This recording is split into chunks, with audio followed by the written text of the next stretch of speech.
For over 20 years, I've organized and attended anime conventions, and there's a good chance you have heard my name or the name of one of my events, and if you live anywhere in the Midwest, you may have attended one of my conventions yourself. People often assume that because I speak on stage and run conventions, I'm naturally outgoing. I'm not. I'm a programmer and engineer by training, and I step into the spotlight when leadership requires it, not because it comes easily to me.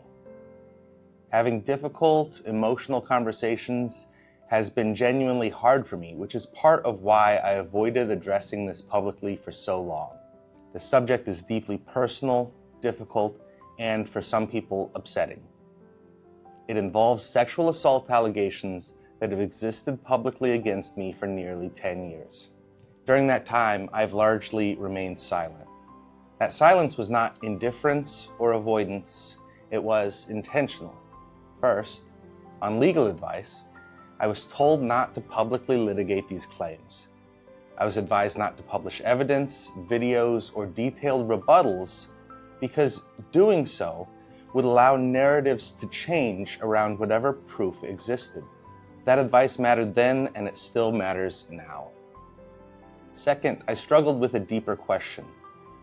How do you respond to sexual assault allegations while still being an ally to women?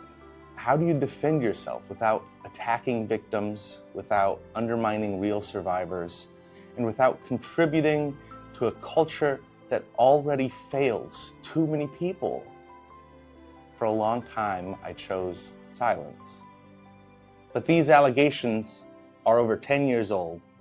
They have affected my business, my friendships, and my health. They continue to resurface year after year, often at moments designed to cause maximum damage. I can no longer pretend that silence is neutral. I believe women deserve agency, safety, and to be believed. I also believe accusations must be evaluated carefully. I am addressing these allegations now in one place, directly with facts. Before doing that, I want to be clear about my values.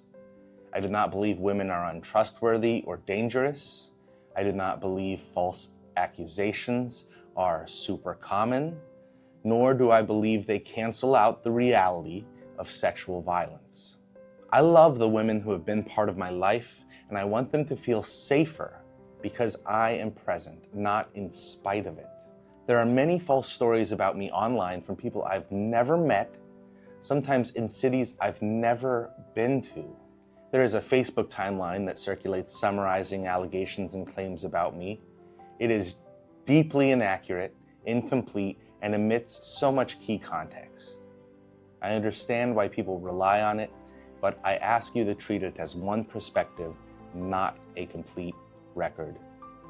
These false stories about me gained traction because of a specific allegation made by a woman who claimed I sexually assaulted her in Japan.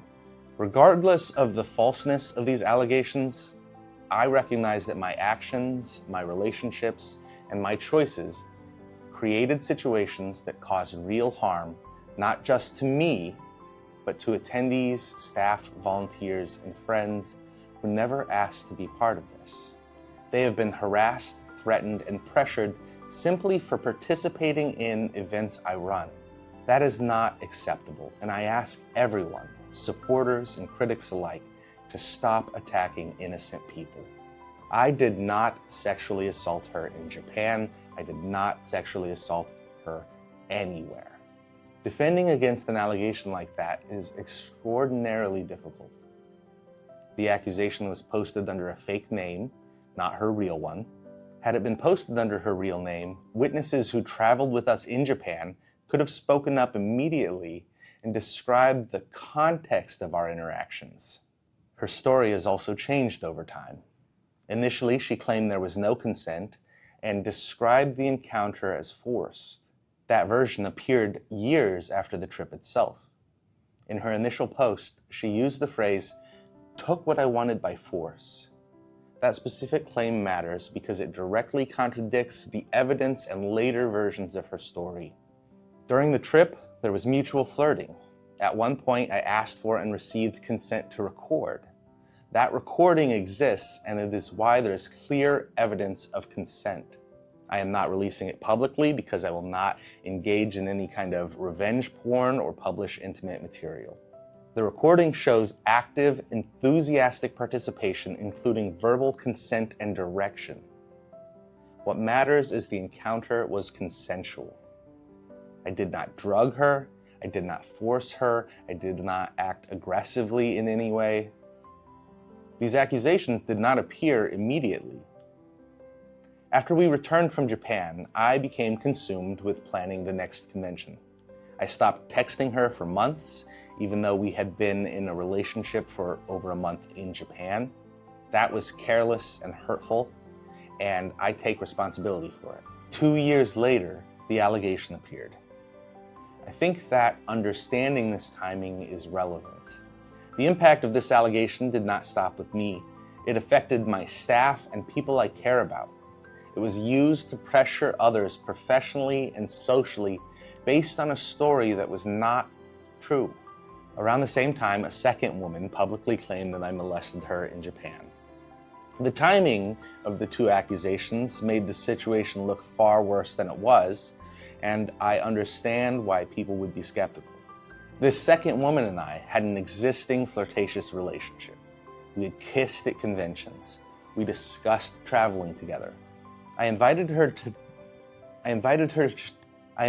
to Japan with the understanding that we'd be sharing a room. My failure was assuming that implied mutual intent instead of confirming it explicitly and outright. So in Japan, we shared a bed and we were physically close. I made a move that I believed was welcome based on our prior interactions. When she became upset and said she was worried about her boyfriend, I stopped immediately. I did not pursue her further.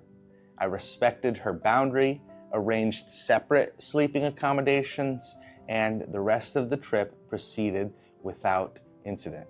Years later, after I blocked her on social media, she publicly accused me of molestation. That accusation appeared immediately after I blocked her.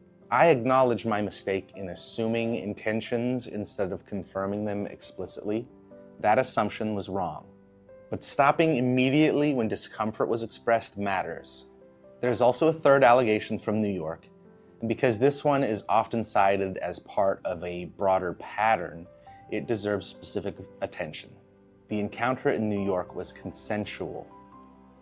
There is video evidence that clearly shows active, enthusiastic participation. She's alert, oriented, responding verbally to questions about consent and enjoyment. I'm not going to get more specific than that. There is no indication of incapacitation, coercion, or force. The claim that this encounter was rape is not consistent with what happened. It was a private, consensual sexual encounter, and publishing this evidence itself would feel wrong too. But its existence matters because it directly contradicts the allegation. What followed is also relevant. After that encounter, I later learned facts that raised serious concerns about credibility. She had been attempting to position herself as a handler for one of our more famous voice actor guests, claiming falsely that the guest had specifically requested her. His agent confirmed that this was not true and that he did not know who she was. When she was unable to gain access to that guest, her attention shifted towards me in my role as president of the convention. I later learned that she had voluntarily mixed prescription medication and alcohol that evening without my knowledge at the time. I am not raising this to discredit her, but because it is relevant context when people try to reconcile very different accounts of the same event years later. When allegations from Japan later surfaced online, this New York allegation appeared shortly afterward. Once again, I understand why people draw conclusions from the timing. What these situations share is miscommunication, hurt feelings, rejection, and the later reinterpretation of events. I'm not claiming perfection. I was careless with people's emotions. I cheated. I assumed instead of asking. Those are real failures, and I take responsibility for them. But I did not rape anyone. I did not force anyone. I did not drug anyone, and I will not accept being called something I am not. I'm sorry for the pain, confusion, and fear these situations have caused. I'm sorry for the ways I failed to communicate clearly, to slow down, and to protect emotional safety.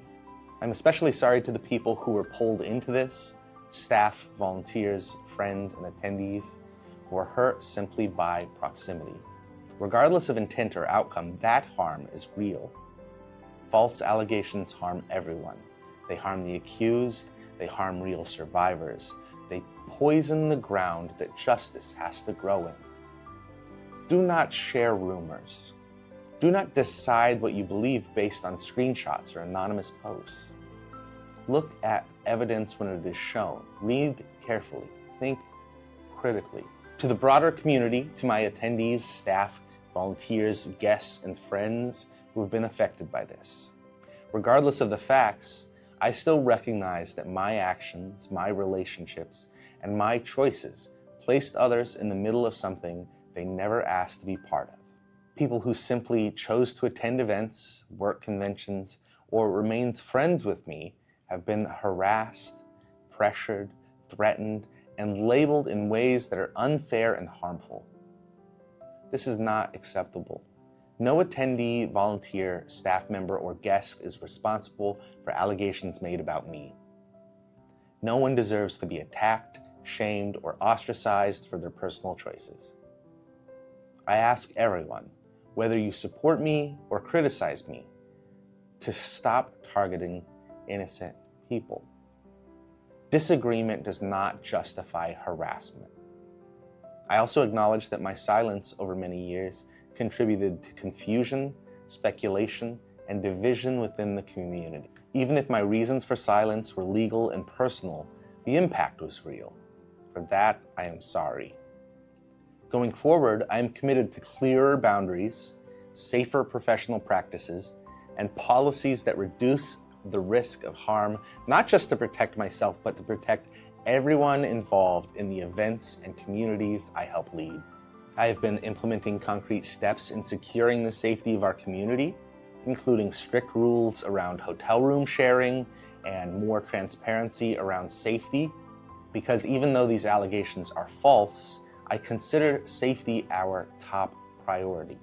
As a specific example, this year, we've been working hard to ensure events with alcohol are held in highly visible public spaces hosted by hotel staff and hotel bartenders so that no one ends up in a situation that they don't want to be in.